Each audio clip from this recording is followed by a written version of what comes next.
तो हमने कॉग्निजेंस के बारे में पढ़ लिया था कि what is cognizance, who will take cognizance, on what basis the cognizance will be taken, and after that we also studied that who is empowered to take cognizance and who is not empowered to take on cognizance. और उस मामले में हमने देखा कि भाई जो judicial magistrate first class है, सेकंड क्लास है, even the CJM, they can take cognizance, but generally the session court will not take cognizance. Session court जो है कॉग्निजेंस नहीं लेता है जब तक कि उनको केस कमिट नहीं किया. यहाँ तक की बात हमने जान ली थी. और वहाँ पर हमने ये भी जाना था कि अगर मान लीजिए सेशन कोर्ट को आपने केस कमिट कर दिया और केस कमिट करने के बाद जो है फिर कोई नया ऑफेंस सेशन कोर्ट चाहता है कि उसका कॉग्निजेंस लिया जाए, तो फिर वो कॉग्निजेंस सेशन कोर्ट ले सकता है. Once this case is committed to the session court, then that bar of taking cognizance of the session court by the session court is lifted. उसके बाद फिर सेशन कोर्ट जो है डायरेक्टली कॉग्निजेंस ले सकता है. यहाँ तक की बातें हमने जान ली थी. और उसके बाद फिर हमने लिमिटेशन जाना. तो सबसे पहले हमने इन रेफरेंस टू टाइम हमने लिमिटेशन को जाना, चैप्टर 38. और उसके बाद में फिर हमने जो है 215 ऑनवर्ड्स सेक्शंस को पढ़ना स्टार्ट करा, जहाँ पर अलग अलग तरीके के लिमिटेशंस की बात करी गई है कि भाई आप किसके कंप्लेंट पे प्रोसीडिंग स्टार्ट करेंगे, कॉग्निजेंस लेंगे. अगर कहीं पर सैंक्शन चाहिए तो वो सैंक्शन रिक्वायर्ड है, नोटिस, कंसेंट, इन सारी बातों के बारे में हमने डिस्कस करा. और उसी में हमने सेक्शन 219 भी स्टार्ट किया था. 219 में हमने जाना कि भाई जब आप मैरिज से रिलेटेड प्रोसिक्यूशन वगैरह स्टार्ट कर रहे हैं, किससे रिलेटेड, मैरिज से रिलेटेड प्रोसिक्यूशन स्टार्ट कर रहे हैं, तो वहां पर कॉग्निजेंस जो है अग्रीव्ड पर्सन की कंप्लेंट पर ही लिया जाएगा. अब अग्रीड पर्सन में कौन कौन लोग आते हैं, ये बातें हमने जो है जानना स्टार्ट करता. और 219 को एक बार हम फिर से एक बार रिविजिट कर लेते हैं, देख लेते हैं क्या क्या बातें मैंने आपको बताई थी. तो सारी की सारी बातें हम बैरेट के थ्रू ही एक बार देख लेते हैं, because there is nothing much that is to be written in this particular provision. आपको अलग से कुछ लिखने की ज़रूरत नहीं है, but you have to keep in mind all the things that are there in the bare act. ठीक है, चलिएगा ज़रा open your bare acts and come to this section 219. हालांकि लगभग सारी चीज़ें जो है हमने लगभग कवर कर ही ली थी. There's nothing much which is not covered, but फिर भी हम देखते हैं और कौन कौन सी बातें हैं ऐसी जो हमें ध्यान में रखनी है. चलिए जरा. Prosecution for offences against marriage. No court shall take cognizance of an offence punishable under section 81 and 84. 81 से स्टार्ट होता है, 84 तक जाता है. मैंने बताया था आपको ये मैरिज से रिलेटेड प्रोविजंस है. मैरिज से रिलेटेड जो ऑफेंसेस हैं उनसे रिलेटेड प्रोविजंस हैं, जैसे कि आपका बायगेमी वगैरह हो गया, that is related to that only, except upon the complaint made by aggrieved person. जब तक अग्रीड पर्सन जो है कंप्लेंट नहीं करेगा, आप जो है कॉग्निजेंस नहीं लेंगे. लेकिन इसके कुछ एक्सेप्शंस हैं. एक्सेप्शंस क्या क्या है कि भाई अगर जो अग्रीड पर्सन है वो चाइल्ड है, अनसाउंड माइंड पर्सन है, या इंटेलेक्चुअल डिसेबिलिटी से जूझ रहा है वो व्यक्ति है, या फिर सिकनेस इन्फर्मिटी की वजह से ही और she is not able to make the complaint, तो ऐसे केसेस में, या फिर पर्दा नशी लेडी की भी बात करी थी, कस्टम्स के मैनर्स के according is not to be compelled to appear in public, then in that case any other person, some other person, कोई भी एक दूसरा व्यक्ति जो है कोर्ट की लीव लेकर के कंप्लेंट कर सकता है इन लोगों के केस में. ठीक है, generally the agreed person must make the complaint, but in case of these persons who are not able to make the complaint by themselves because of infancy, insanity, ठीक है, पर्दा नसी lady,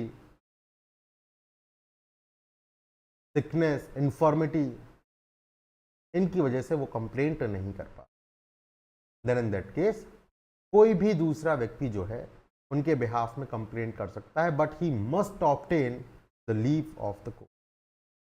okay, fair enough. Next is, अगर मान लीजिए वो व्यक्ति husband है और वो हस्बैंड जो है आर्म्ड फोर्सेस में काम कर रहा है और उसको छुट्टी नहीं मिल सकती है कि वो अपीयर हो सके और अपीयर होके पर्सनली पर्सनली कंप्लेंट कर सके, तो ऐसे कंडीशंस में वो किसी भी व्यक्ति को ऑथराइज कर सकता है कि उसके बिहाफ में कंप्लेंट कर दे। अब ऑथराइजेशन कैसा होना चाहिए उसके बारे में सबसेक्शन 4 प्रोवाइड करता है कि भाई राइटिंग में होना चाहिए, कि ऑथराइजेशन जो है राइटिंग में होना चाहिए, अटेस्ट किया जाना चाहिए।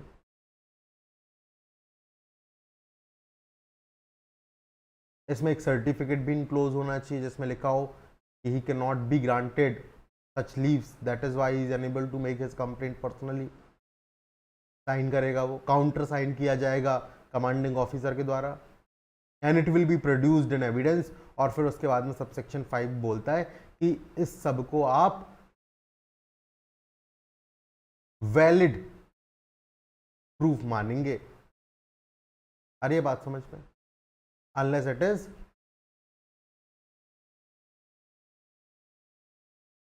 नॉट रिबटेड। भाई जो भी बोलेगा कि ये वैलिड नहीं है तो उसको जो है ऐसा प्रूफ करना पड़ेगा, unless otherwise on the production of this certificate it will be presumed, it shall be presumed, ठीक है, कि हस्बैंड जो है उसको ऐसी छुट्टी नहीं मिल सकती। That is why he is making this complaint through other person, that is why he is authorising some other person. अगर मान लीजिए सेक्शन 82 की बात करें आप, और 82 में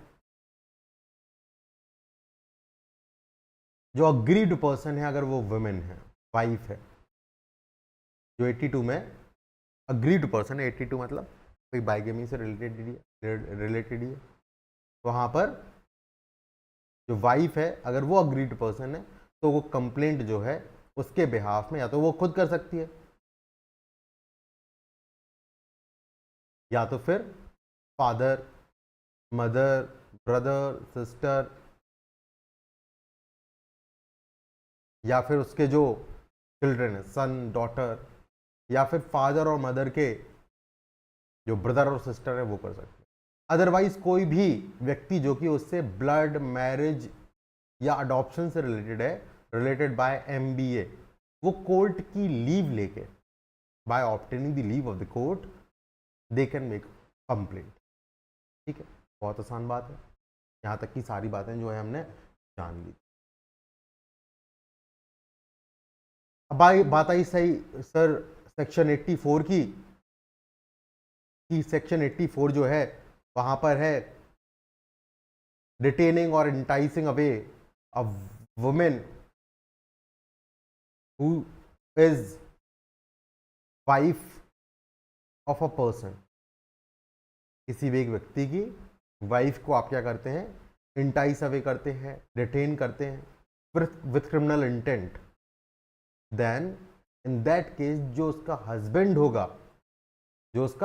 होगा, उसको आप अग्रीव्ड पर्सन मानेंगे। That is there in subsection 2।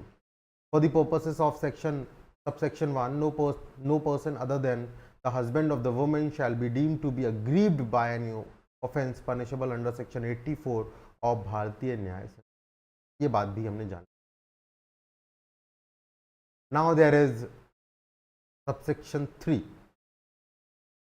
तो सबसेक्शन 3 जो है वो प्रोवाइजो के, सबसेक्शन 1 के प्रोवाइजो के क्लॉज ए के बारे में बात, सबसेक्शन 1 के प्रोवाइजो के क्लॉज ए के बारे में बात करता है, जहां पर आप चाइल्ड की बात करते हैं, जहां पर आप अनसाउंड माइंड पर्सन की बात करते हैं, जहां पर आप चाइल्ड और अनसाउंड माइंड पर्सन की बात करेंगे तो वहां पर बोला गया कि कोई भी व्यक्ति जो है क्या हो सकता है, कंप्लेनेंट हो सकता है with the leave of the court. तो भाई कोर्ट जब भी ऐसी लीव देगा किसी भी व्यक्ति को तो वो ये देखेगा कि क्या इस व्यक्ति का, इस चाइल्ड का, इस अनसाउंड माइंड पर्सन का कोई गार्जियन अपॉइंट किया गया है क्या, किसी कॉम्पिटेंट अथॉरिटी ने क्या किसी को गार्जियन अपॉइंट किया है क्या, और हाँ अगर किया है तो सबसे पहले उनको रीजनेबल अपॉर्चुनिटी दी जाएगी, उनको नोटिस भेजा जाएगा गार्जियन को, और उनको एक रीजनेबल अपॉर्चुनिटी दी जाएगी कि भाई आपको जो है क्यों कंप्लेंट ना बनाया जाए, आप क्यों कंप्लेंट नहीं करना। फिर उसके बाद जो है लीव दी जा सकती है। इज दिस क्लियर और not?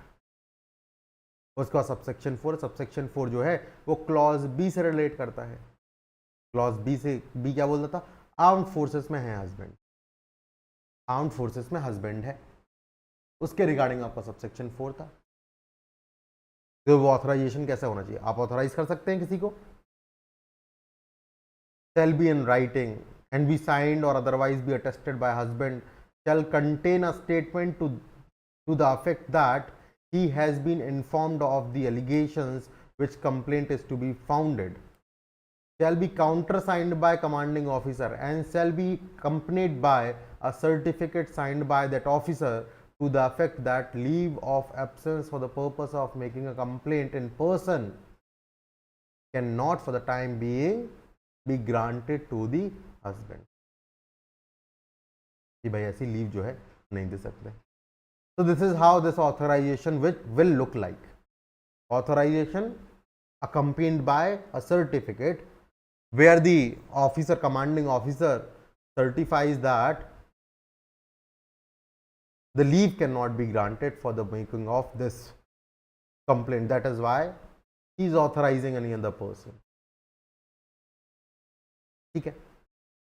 Now this authorization along with the certificate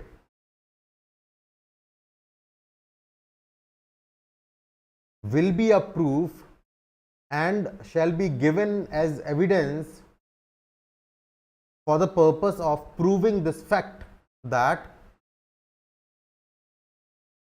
such leave cannot be granted, could not have been granted to this personnel who is serving in armed forces and who was supposed to be complainant, जिसको complainant होना चाहिए था, वो arm forces में काम कर रहा था और उसको इस तरीके से लीव नहीं दी जा सकती। इस फैक्ट के लिए जो है एविडेंस के तौर पे इस ऑथराइजेशन लेटर को और सर्टिफिकेट को दिया जाएगा। यही बात आपकी सबसेक्शन 5 में लिखी है। Any document purporting to be such an authorisation and complying with the provisions of subsection 4 and any document purporting to be a certificate, document of authorization and document purporting to be certificate required by that subsection unless contrary is proved। obvious सी बात है, सामने वाली party तो free है contrary prove करने के लिए।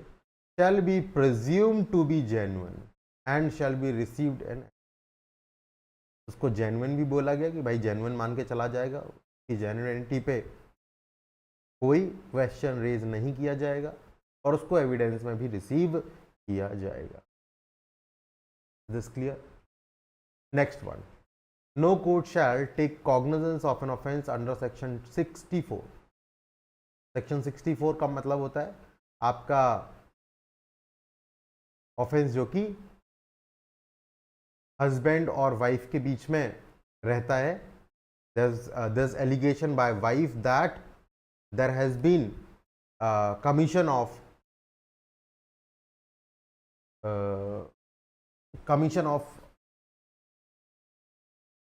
rape, you can say sexual intercourse by the husband when he was under the 18 years of age। ठीक है, तो ऐसे आप ऑफेंसेस के लिए आपको टाइम पीरियड बताएगा कि आपको 1 साल के अंदर जो है ऑफेंस के डेट से मूव करना होता है। There is distinction between the law, भाई कि मैरिटल रेप जो है रिकॉग्नाइज नहीं है इंडिया के अंदर। ठीक है, marital rape as an offence is not recognised in India for now, but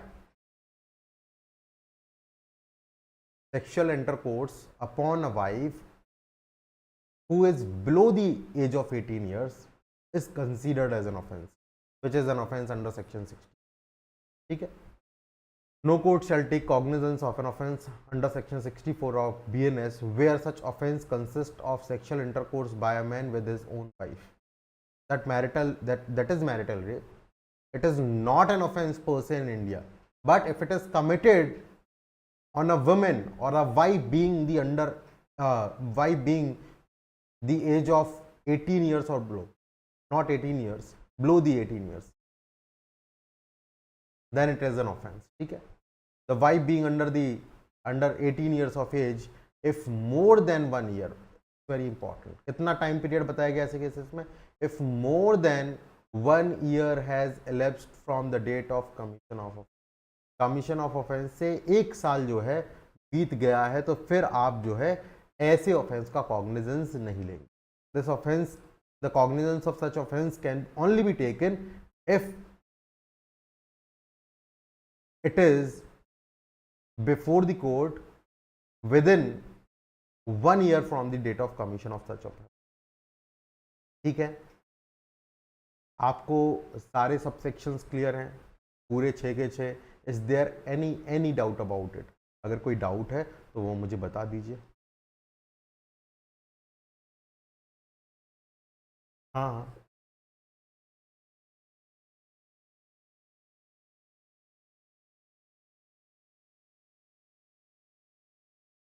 अरे भाई, मैरिज से रिलेटेड और भी लोग होते हैं जिनसे आप मैरिज से बंध जाते हैं, जैसे कि brother in law, father in law. ठीक है,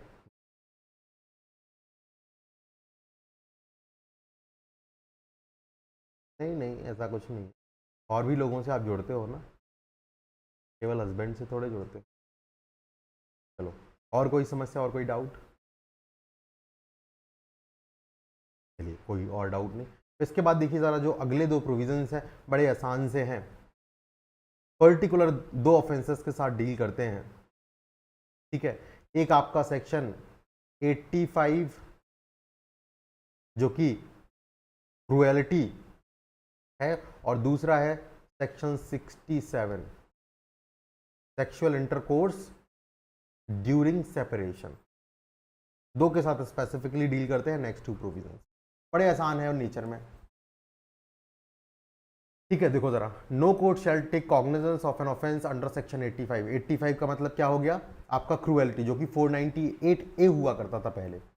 वहां पर आप कॉग्निजेंस ले पाएंगे. A court, judicial magistrate can take cognizance upon police report. Police report के FIR लिखी गई, पुलिस रिपोर्ट सबमिट करेगी उसके बेसिस पर.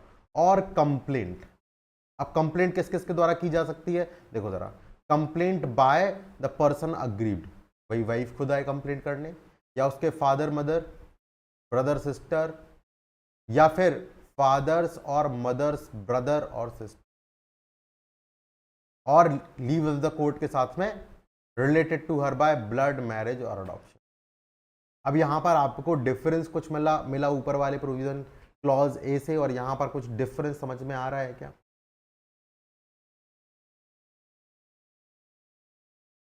हाँ, और क्या अंतर समझ में आ रहा है? वो तो चलो, पुलिस रिपोर्ट तो है ही है. जो कंप्लेंट हो रही है यहाँ पर सन और डॉटर नहीं लिखा हुआ है. ठीक है, इस बात का आपको ध्यान रखना है, थोड़ा सा रखेंगे ध्यान,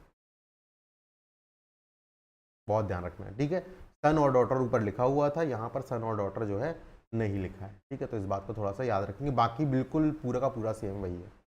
cognizance of offence under section 67 of भारतीय न्याय संहिता. भाई, सेपरेशन का ऑर्डर हो चुका है, they are living separately, husband and wife are living separately, और सेपरेशन के दौरान there is intercourse, sexual intercourse between them, then that is an offence under section 67. ठीक है, और ऐसे ऑफेंसेस का जो है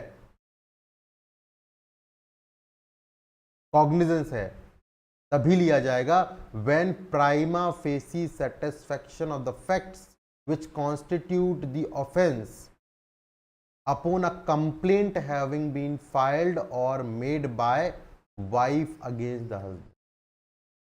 कंप्लेंट जो है वो वाइफ के द्वारा की जानी चाहिए, और उससे प्राइमा फेसी केस का पता लगना चाहिए, ऐसा लिखा हुआ.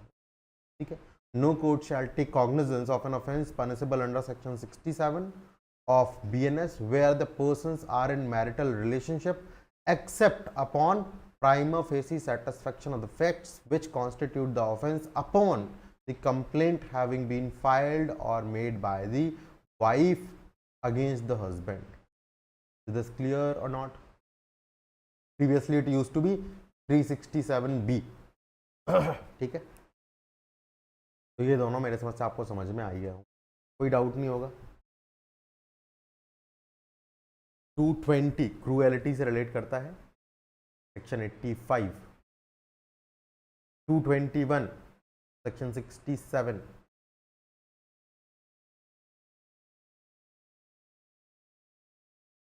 ठीक है, दिस क्लियर और नॉट, बताओ जरा, मेरे समझ में आ गया होगा, बहुत आसान।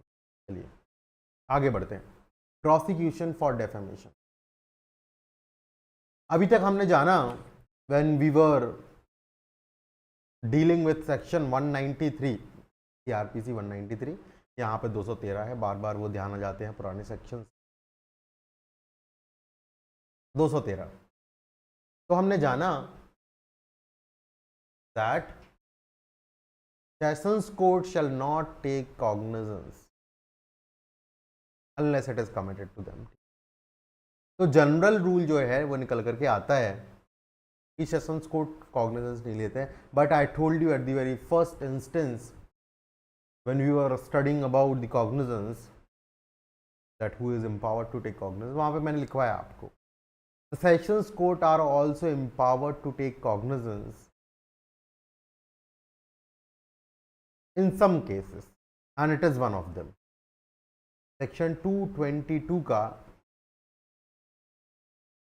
आप जब सब सेक्शन 2 पढ़ने जाएंगे, इट डील्स विथ कि भाई कॉग्निजेंस जो है सेशंस कोर्ट भी ले सकता है। और मैंने दूसरे एक्ट का आपको एग्जांपल वहीं पर बता दिया था जब मैं आपको 213 बता रहा था कि भाई एनडीपीएस कैसा है, पॉक्सो को आप देखने जाएं, आप SC/ST एक्ट को देखते हैं, they are all related to taking of cognizance by the sessions court itself. वहां पर उन्हीं कोर्ट्स को जुरिस्डिक्शन है, वो कोर्ट्स कॉग्निजेंस ले लेते हैं under any special law, but generally they do not take. तो 222 जो है वो आपका डील करता है कि डेफेमेशन केसेस में, कौन से केसेस में, डेफेमेशन के जो केसेस हैं आप 356 को पढ़ेंगे BNS के, वहां पर डेफेमेशन को दिया गया है, पहले ये 499 हुआ करता था।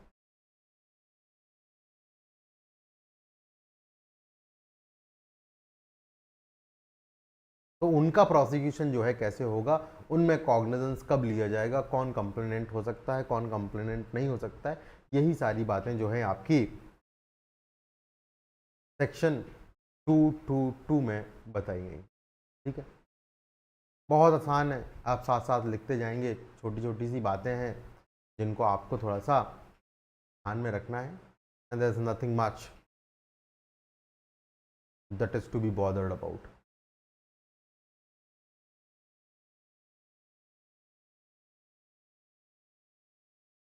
तो ऑब्वियसली द अग्रीव्ड पर्सन, कौन, जो अग्रीव्ड पर्सन होगा वो कंप्लेंट फाइल करे, I am aggrieved, there is defamation which is committed against me or someone in whom the interest lies of mine,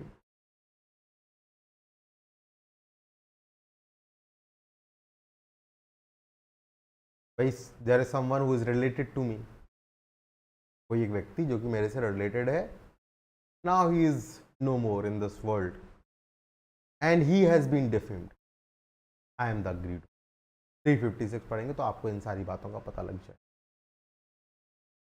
तो भाई सीधी सीधी सी बात है, आप कॉग्निजेंस कैसे लेते हैं, on the complaint made bye aggrieved person. अब ऑब्वियस सी बात है, अगर ये व्यक्ति चाइल्ड है, अनसाउंड माइंड व्यक्ति है, इंटेलेक्चुअल डिसेबिलिटी से, सिकनेस से, इन्फर्मिटी से, या फिर पर्दा नसी लेडी है, तो ऐसे केसेस में कोई भी दूसरा व्यक्ति कोर्ट से परमिशन लेके उसके बिहाफ में कंप्लेंट फाइल कर सकता है। इतनी बात में कोई समस्या बताओ जरा, मेरी समस्या, ठीक है, लिख लीजिएगा जरा। Cognizance shall be taken first second third ऐसे करके लिखते जाइएगा चीज।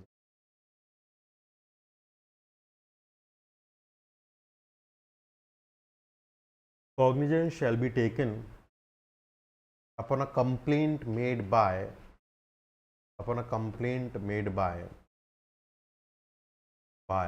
the aggrieved person, made by the aggrieved person.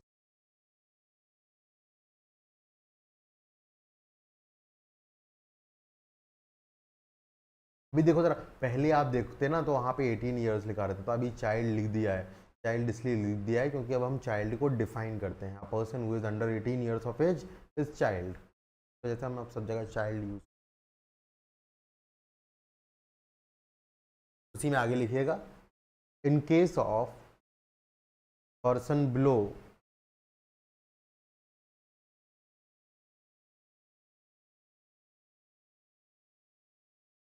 18 years, bracket में चाइल्ड लिख देना, और अनसाउंड माइंड और person having intellectual disability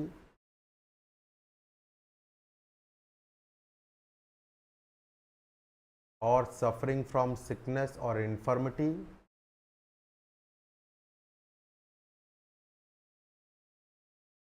or पर्दा नशी लेडी, और पर्दा नशी lady.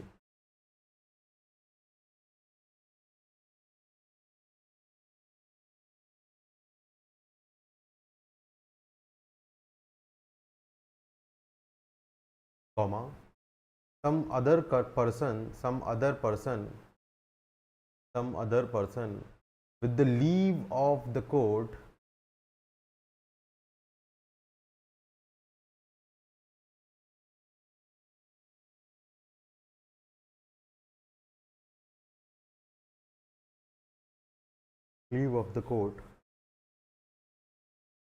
can make a complaint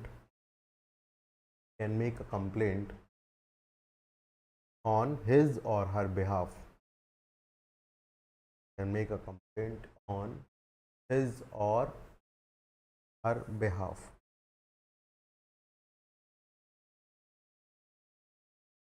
clear इतना?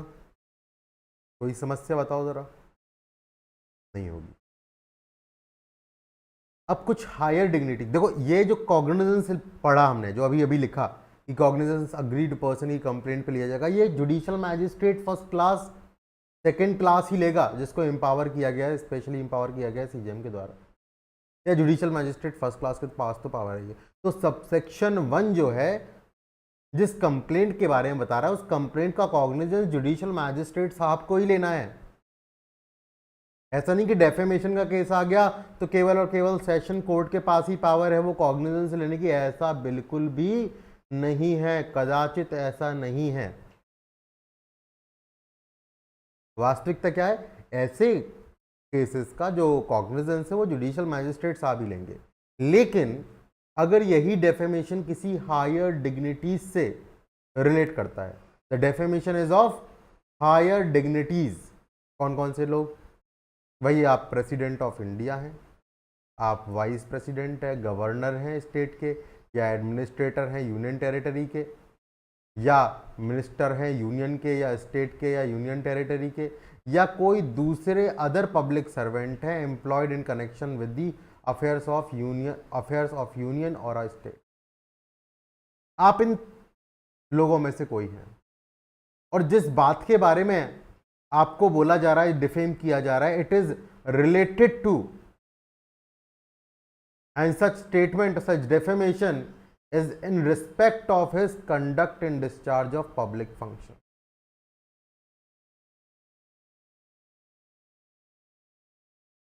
भाई ये लोग ऑफेंड अक्यूज जो है बनाए जा रहे हैं, और बोला जा रहा है कि इन्होंने जो कहा है वो अपने पब्लिक फंक्शंस को डिस्चार्ज करते समय जो इनका कंडक्ट रहा है उसकी वजह से इनका अक्यूज नहीं, सॉरी क्या बोल दिया मैंने, ये लोग विक्टिम रहे हैं, और इनका डेफेमेशन जो है कब हुआ है, इनको डिफेम करा गया है in relation to their conduct in discharge of his official function. भाई आप घर पे क्या कर रहे थे कंडक्ट, उसके रिगार्डिंग आपने कुछ किसी को डिफेम कर दिया, that is not the concern.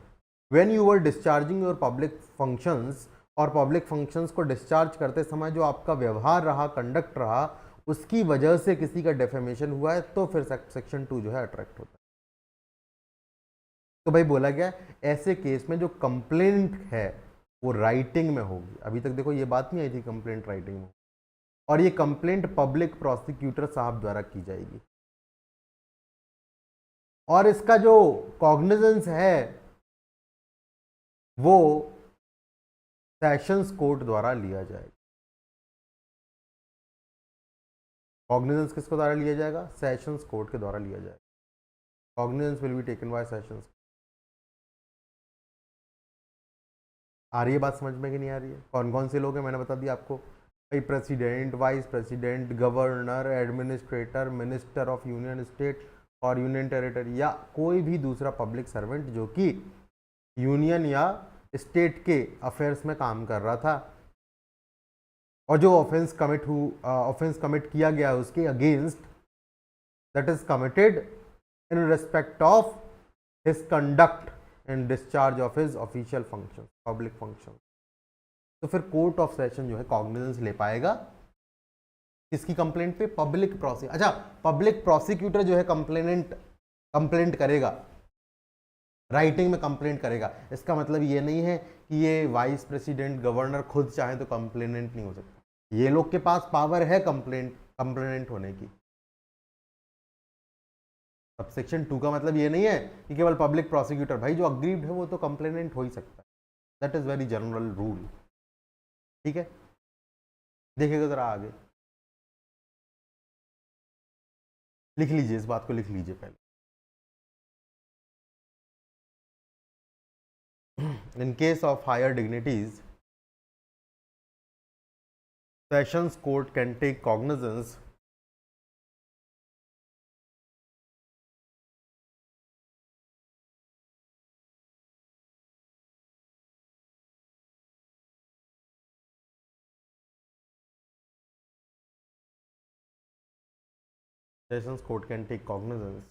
on complaint in writing made by public prosecutor.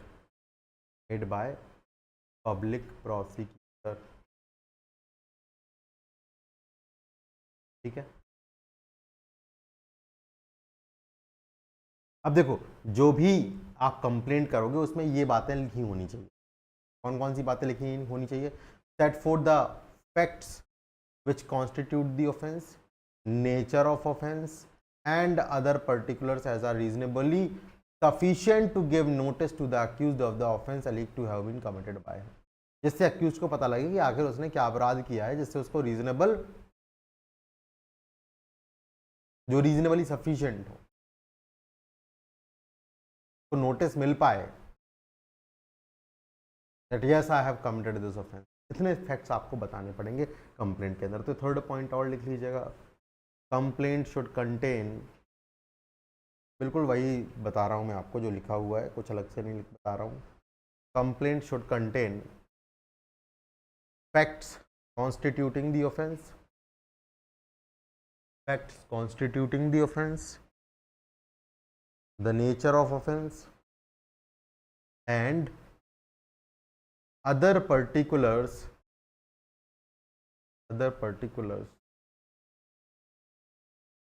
which are necessary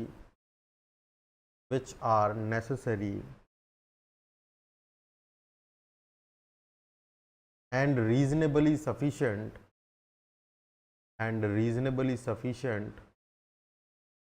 to give notice to the accused,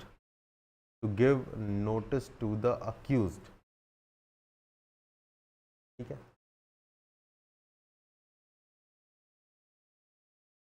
अब एक और महत्वपूर्ण बात भाई, सबसेक्शन 2 में पब्लिक प्रोसिक्यूटर साहब कंप्लेंट तो कर सकते हैं, राइटिंग में कंप्लेंट करनी है, लेकिन ये राइटिंग में कंप्लेंट करने से पहले आपको प्रीवियस सैंक्शन लेना पड़ेगा, पूर्व अनुमति लेनी पड़ेगी। किसकी?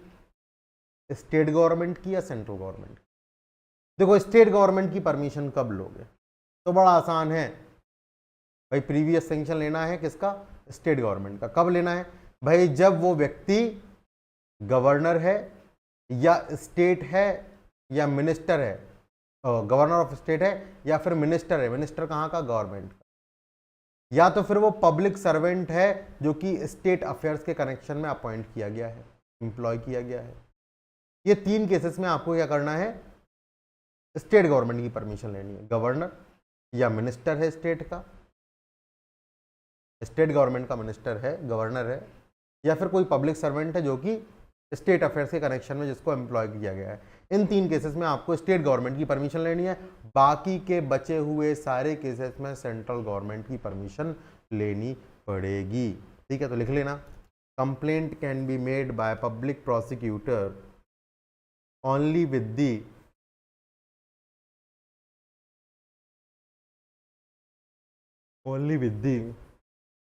previous sanction of the concerned government.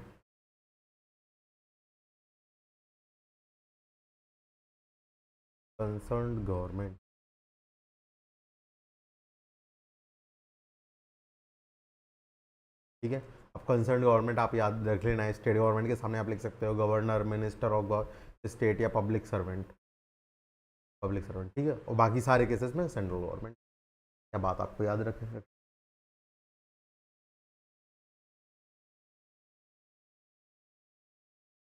अच्छा, ये जो कंप्लेंट है कर रहे हो आप, ये ऐसा नहीं कि आप सर्विस में नहीं रहे तो आप कर सकते, भाई सर्विस से बाहर होने के बाद भी कर सकते हैं, but this complaint must be related to when they were in their office.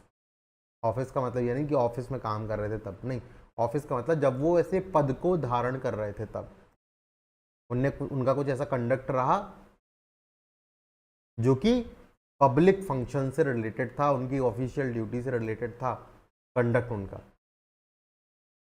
और उसके रिगार्डिंग कोई डेफेमेशन, कोई ऐसी बात फैलाने लग जाए which is defamatory in nature. Next, बड़ा इंपॉर्टेंट है ये, सबसेक्शन 2 में जो सेशंस कोर्ट कॉग्निजेंस लेता है उस पर लिमिट डाली गई है 6 महीने की, from the date on which the offence is alleged to have been committed. जिस दिन ऑफेंस कमिट हुआ उस दिन से केवल 6 महीने का आपके पास समय है कॉग्निजेंस लेने का, तो इस बात को लिखिएगा। In case of higher dignities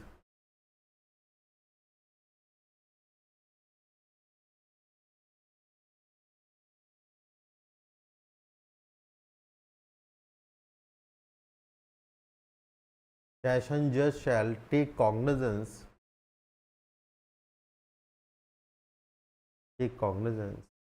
only if session judge shall take cognizance only if complaint is made within 6 months from commission of offense. Complaint is made within 6 months from commission of offense. ठीक है,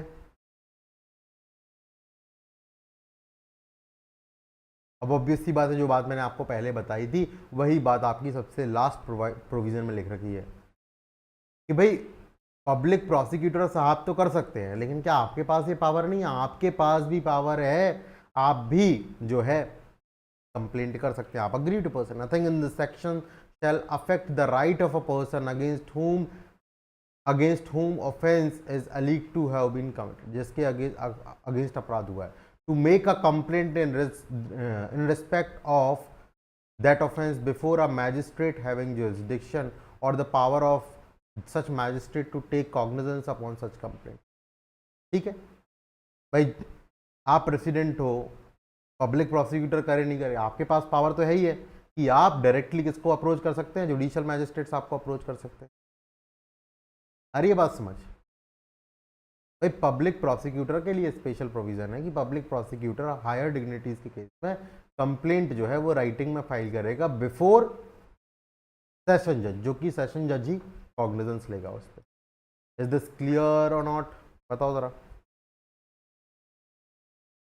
6 तक की बातें समझ में आ गई? तो last वाले को लिखना, लास्ट वाले को लिखना। in case of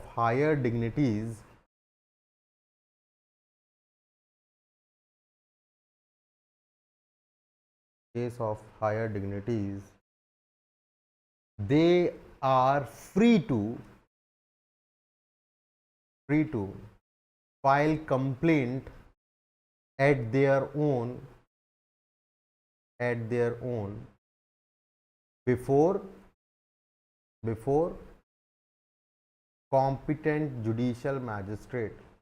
before competent judicial magistrate.